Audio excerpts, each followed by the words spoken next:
लेकिन क्योंकि ये पीएसयू क्षेत्र की कंपनी है तो एनटीपीसी पे कितना दम आपको दिखाई दे रहा है, क्योंकि ये इतनी तेज गिरावट में भी होल्ड करने की कोशिश एटलीस्ट कर रहा है और अब रिकवरी भी आती हुई दिखाई दे रही है एनटीपीसी में। आपका व्यू क्या है एनटीपीसी को लेकर के? करंट भाव पे क्या करना चाहिए? करंट भाव पे देखिए, सिंपल सा ये होल्ड रखना है, पहले है तो होल्ड रखिए। टारगेट्स अभी और आएंगे, जो अभी मैं पुरानी बातें नहीं करी क्योंकि ये रिकमेंडेशन में रहा है विपुल जी 330 वगैरह, but let's come to the direct point.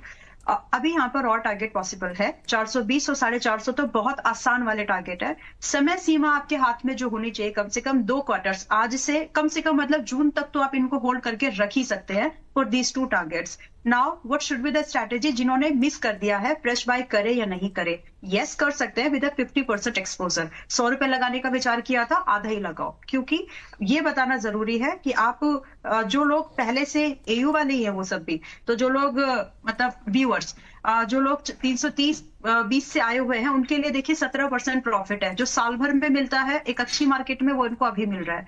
तो आप इसको समझें और इसकी इज्जत करिए ताकि आप कभी भी किसी भी हायर लेवल पे फंसे ना किसी भी स्टॉक में, ये चीज जरूर ध्यान रखिएगा। फिलहाल 50% से आप आ सकते हैं। अगर आपका पहला टारगेट हिट होने से पहले, क्लैरिटी से समझ लें, अगर आपका पहला टारगेट हिट होने से पहले ये स्टॉक आपको 370 या 65 के आसपास दिखे और ऐड कर सकते हैं वहां पर, and then you can wait for the first target. In anyways आप एवरेज करेंगे या नहीं करेंगे, stop loss should be at, या फिर जो लोग पहले से हैं trailing should be at 350 now. तो जो नए आना चाहते हैं उनके लिए भी, जो पहले से हैं उनके लिए भी 350 का स्टॉप लॉस मेंटेन करके चलेंगे। ये बात यहाँ पर निकल के आई है। तो चलिए, ये बात हो गई इस पर लेकर के, एनटीपीसी को लेकर के। एनटीपीसी के बाद चूंकि पावर में रह करके थोड़ी सी रिकवरी जो आ रही है, इसलिए फोकस हमने इधर थोड़ा सा बढ़ाया है। पावर ग्रिड लेकर के आते हैं। ये भी लोअर लेवल से रिकवरी फिर से दिखा रहा है मैम, इंट्राडे हाई के नजदीक जाने की कोशिश करता हुआ 304 के आसपास। क्या व्यू रहेगा मैम पावर ग्रिड में? पावर ग्रिड अच्छा स्टॉक है बिल्कुल जी। मतलब देखिए, आपने कभी कभी आपके मुंह से एक बात निकलती है, आपदा में अवसर। तो जो स्टॉक्स अभी थोड़े दिन के बाद यही बात होगी आपकी आईटी में, अभी नहीं, आईटी इंडेक्स को 29,000 हिट करके थोड़ा रुकने दो, तब ये बात फिर हम वापस ये स्टेटमेंट वहां लाएंगे।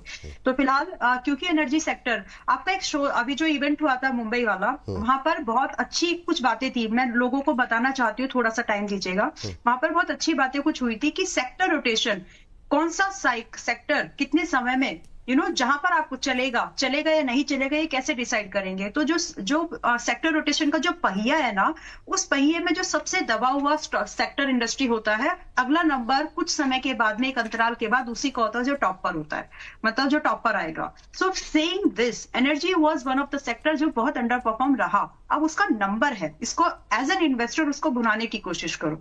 अब ये आपके ऊपर डिपेंड है। अगर आप फटाफट छोटे छोटे गेन्स लाइक 10-15% के गेन्स को लेकर हैप्पी है तो ट्रेड करिए, लेकिन अगर नहीं तो आप इन्वेस्टमेंट के लिए भी इन स्टॉक्स में आज से 3 साल 2 साल रखेंगे तो बढ़िया रहेगा।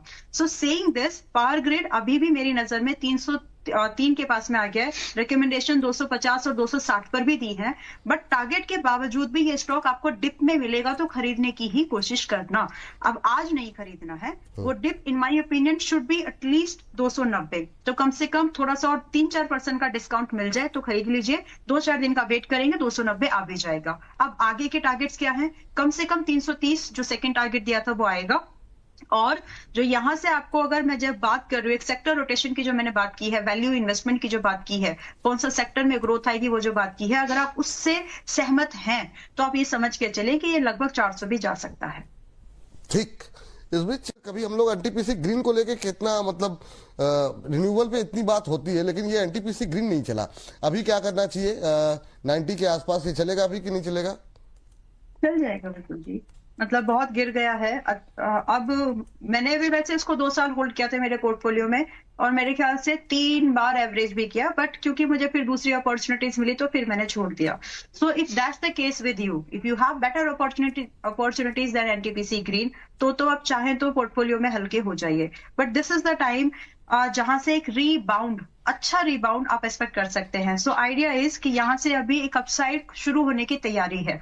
अभी 89 पर आया है, हद से हद अगर गिरा, हद से हद वाली कंडीशन में बता रही हूँ, तो मेरे ख्याल से 83 से नीचे नहीं जाएगा अब ये। और यही इसका अब ये, यानी आप ऐसे भी समझ सकते हैं कि from this price to another 10% decline या 9% का जो डिक्लाइन बनता है, this is going to be considered as a breakout से पहले जो एक्यूमुलेशन जोन बनते हैं ना, इन्वेस्टर्स जहां पर एक्यूमुलेट करते हैं, ये वो जोन मुझे लग रहा है।